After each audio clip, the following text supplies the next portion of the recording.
Vitamin D ബേബിക്ക് കൊടുക്കുന്നത് എപ്പോഴാണ് സ്റ്റോപ്പ് ചെയ്യേണ്ടത് എന്നുള്ള കോമൺ ആയിട്ടുള്ള ഒരു ഡൗട്ടാണ്.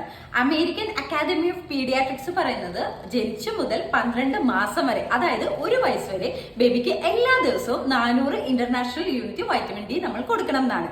എന്നാൽ കുറച്ച് കുഞ്ഞുങ്ങൾക്ക് മാത്രം നമ്മൾ ഒരു വയസ്സ് കഴിഞ്ഞാലും വൈറ്റമിൻ ഡിയുടെ ഡ്രോപ്സ് കണ്ടിന്യൂ ചെയ്യണം.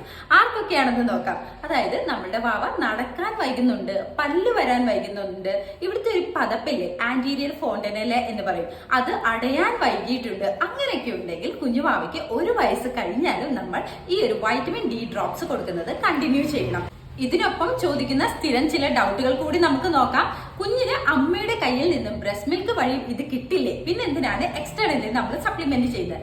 ഇല്ല, അമ്മയുടെ പാലിൽ വൈറ്റമിൻ ഡിയുടെ എമൗണ്ട് വളരെ കുറവാണ്, അത് കാരണമാണ് നമ്മൾ ഇത് എക്സ്റ്റേണലി സപ്ലിമെന്റ് ചെയ്യുന്നത്.